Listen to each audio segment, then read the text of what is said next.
Hey, how's it going, everybody? It is Jazzy Venusaur Sasquatch here, and we are doing our Throwback Thursday. Let's see here. I have one new movie for you from Netflix. It's a newish. I think it came out a couple weeks ago.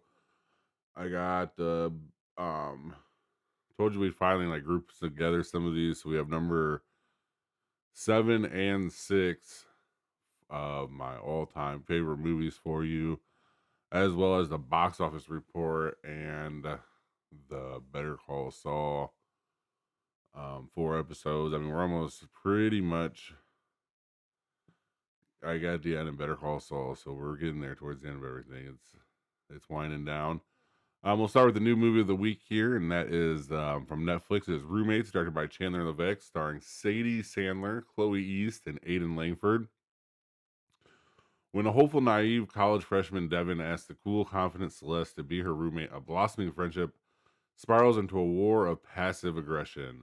Nick Kroll pops up in this as Sadie Sandler's dad, as well as Natasha Lyonne as her mom.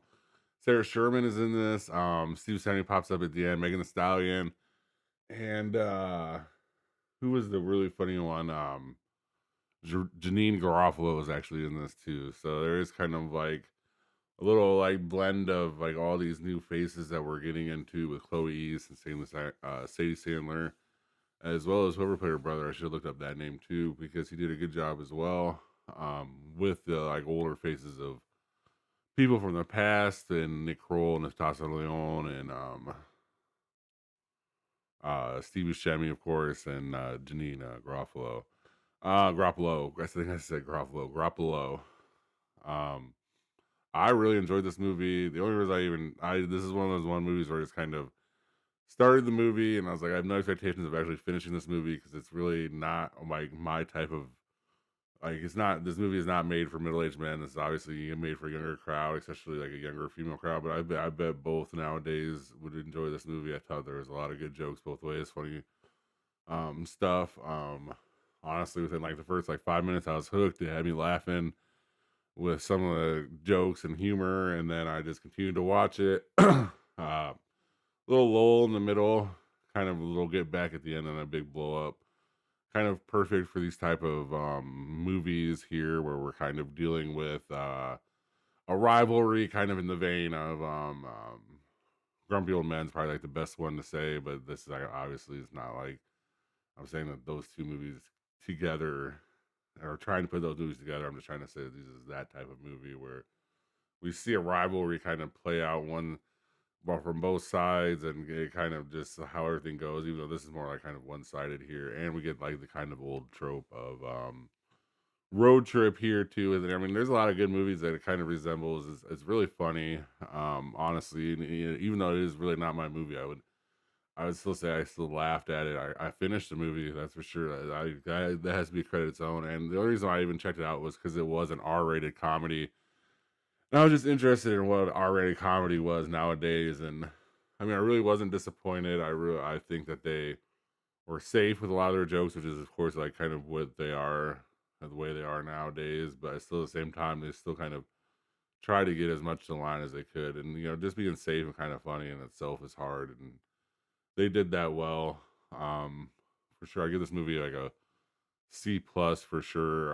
It's funny to see Sadie Sandler because she looks just like Adam, and you just really compare like just facial features, especially with them to a lot in this movie, especially with the close ups. You just see Adam as like not Adam, but you just see Adam in her. I should say it's not fully Adam, but you see the definitely facial expressions and stuff like this. So I think that she'll be funny eventually. I mean, not eventually, but I think they kind of keep her on the track she's been on. We'll kind of get a couple more decent movies out of her with that. I believe it's a number two movie on Netflix, and I just like watched it before doing this video, so that is current. So I mean, it is so it's definitely popular. I would check it out. It's Roommates, directed by Chandler Levesque. Um, the second here we'll talk about here is my number seven favorite movie of all time, and they're actually on the list. This directing crew, brother crew, is on the list 3 times. Both of them for this time here that we're talking about, and then one more time later on. That is number 7, Fargo, directed by Joel and Ethan Coen, starring William H. Macy, Steve Buscemi, Francis McDormand.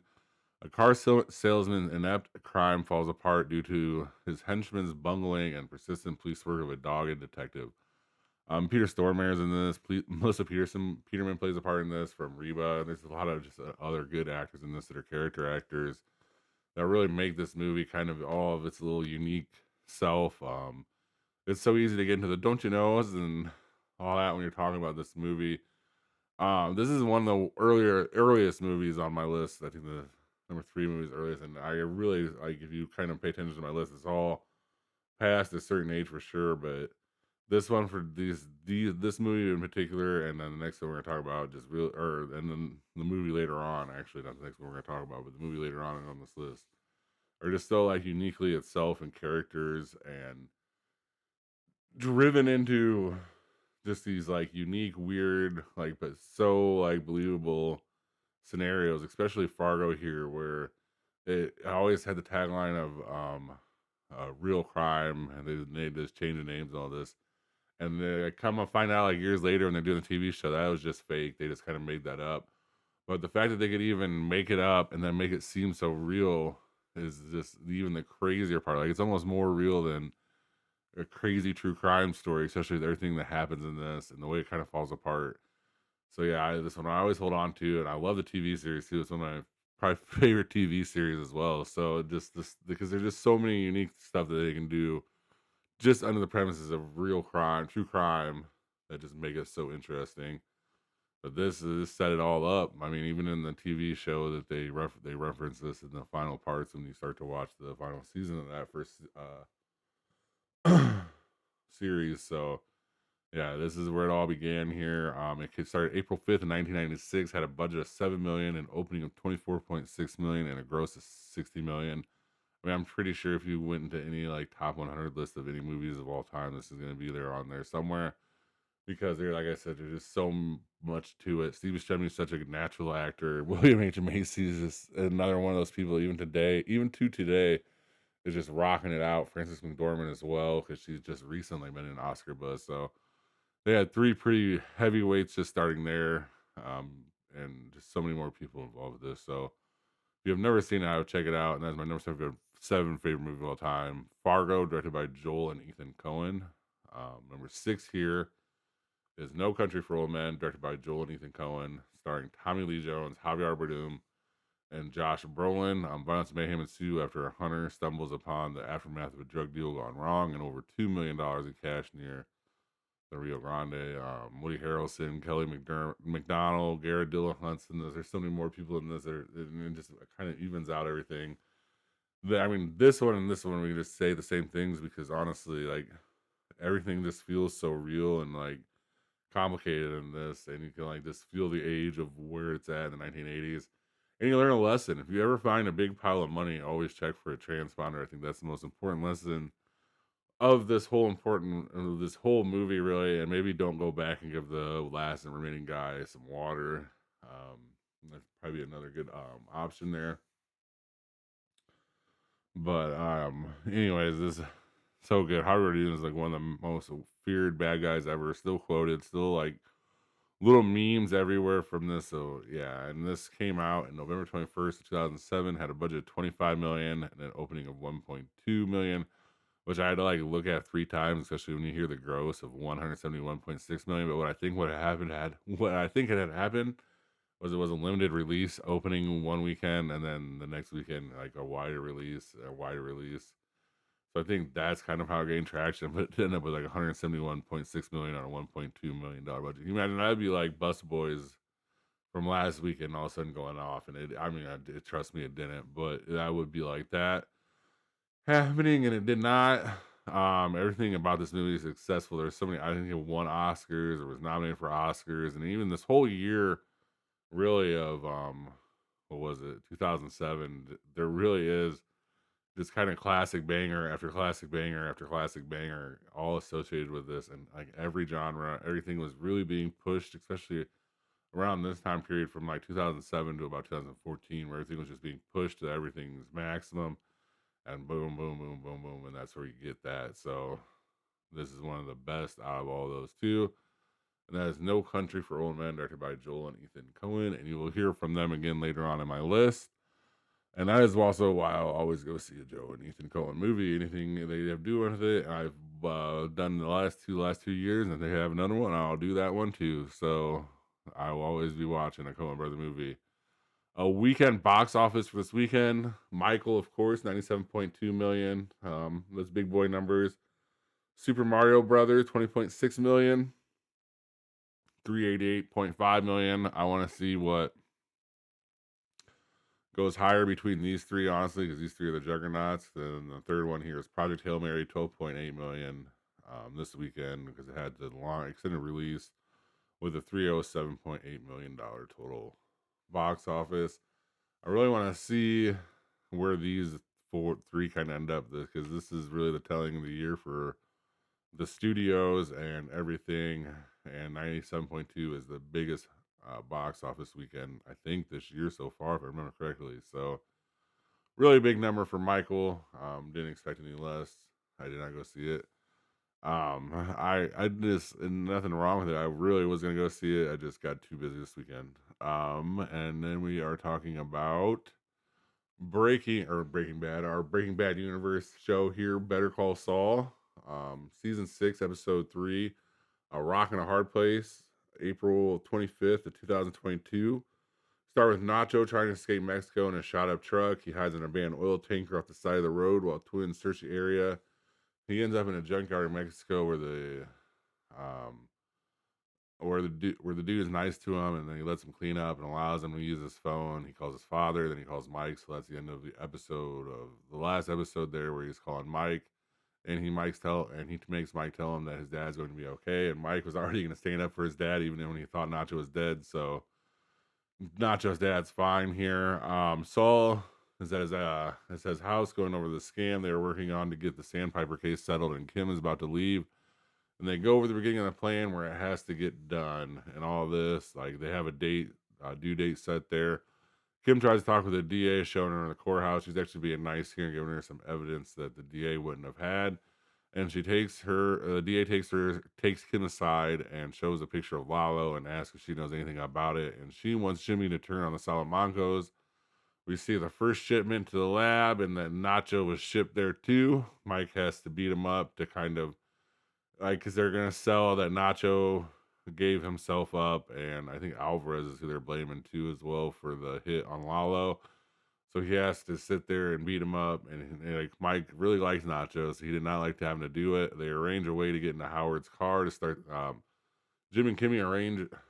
Jimmy and Kim arrange a way to get into the Howard's car to start the scheme using Yule, and Jimmy is with Yule, and he has to stop and ask him what is going on. So he will like pretty much use a locksmith and a transmitter with a cell phone to like hack into Howard's car, and he's like, "What is going on with you two? Like, this is crazy that you're even a part of it." Jimmy walks in on Kim, giving her the news that it was successful, and she tells him about the DA and Lalo is dead, and he and we know that he isn't for real, and that the DA is going to go after Jimmy. Him break it down. Do you want to be a friend of the cartel, or do you want to be a rat? So basically, the DA is gonna go after Jimmy. She's saying, "And do you want to be a friend of the cartel, or do you want to be a rat?" Jimmy doesn't know what he's gonna do here. Mike gets ready to give up Nacho to the Salamancos, and Mike says he wants to be there in case it goes south. I guarantee he's gonna shoot him in the head, and he shot him in the head from a distance after that happened. It was a very good scene. I think this is one of the second best episodes, if not third best episode, if not best episode. Because everything kind of comes a piece here. And then we're in the season 6, episode 4, Hit and Run, May 2nd, 2022. We see two bikers going around the neighborhood, and we see Chuck's going. So we see two people, like neighborhood bikers, like riding their bicycles. They're riding through the neighborhood, and we see that they're watching a house. And that house, I didn't know who it was going to be. I thought it was Howard's at first, but it ended up being Gus's. And that's kind of where we see that Gus has two houses, and that is how he's kind of hiding from Lalo. He has to go in between two houses in the tunnel, and it's a whole like complicated system. But it's kind of funny because here those people have like nothing to do with this neighborhood, and they're basically like complaining about the houses involved because we see that Chuck's house is being painted bright red, and they don't like it. Howard is visiting his therapist, and Jimmy, looking like Howard, takes his car and leaves the cone. So we all know that's gonna be bad. Kim is in the meeting with Cliff. Jim takes her to the car to the hotel, and we see the prostitute from Breaking Bad. And he's going to drive by Cliff, and he's going to see Jimmy dressed as Howard, and with a hooker in the car, he pulls out. He drives by her in the. He drives by a meeting, and he pulls out. He whips out the hooker, and it's definitely Howard. Cliff eventually confronts him about it later in the episode, and Howard's like, "No, look, I have a Jimmy problem," and Howard's like, and I guess Cliff has had a son in rehab. They put in the story, so like that is also part of the news here. Is Kim is trying to like actually sell Cliff on something she wants to do while she's trying to like screw Howard. So that's kind of interesting here. And it kind of works too because Cliff's son was in rehab and he kind of saw a look at the system and does want to help Kim. And that is also why he kind of tough sells Howard eventually.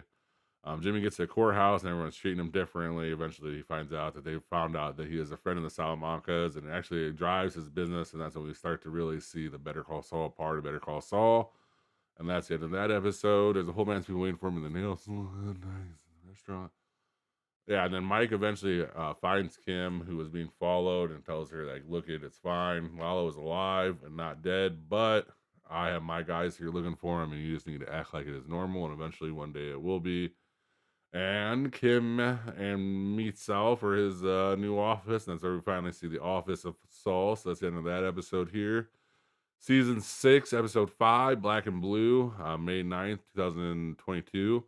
Jimmy and Kim are in the apartment, and he tells Kim, thank God Lalo is dead, and she knows that he's not. Gus is in the office, and we can see some of the fatigue set in with Lalo still on the loose. The lawyer who had to babysit Jimmy is in a meeting with the Sandpiper case, trying to explain why everything is running so long. Howard takes over the meeting, trying to smooth it over. Cliff confronts Howard about the hooker incident, so I told you that was going to happen. Howard calls Jimmy into a gym for a meeting, and then Howard beats him up in the ring and is and hiring a PI. Like that is pretty much this episode, to be honest with you. And that is that episode. And then season 6, episode 6, Axe and Grind. May 16th, 2022. Kim is a kid and she's in trouble for shoplifting, and we see her mom interacting with her. Howard getting ready for the day at his house. He lets his wife know that there's a situation with Jimmy and he's handling it. He meets a private investigator. Kim's in the court case with her first case. So it's the one kid who had the marijuana from before. They got in trouble because the other kid kind of had a big time lawyer and he did not. Kim gets the good news and lands on the same date of the end of their plan, but Jimmy says that it's fine. Lalo is in Germany. Vinny is hitting one of the workers from the lab. He ends up killing him. Jimmy is at his office and has her calling directions to a meeting with a resident about the meditation.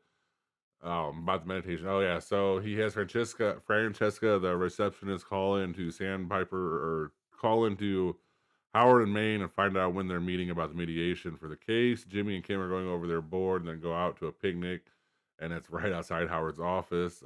Kim goes to her meeting, and Jimmy is buying a bottle of Zafiro tequila when he sees someone and leaves the store.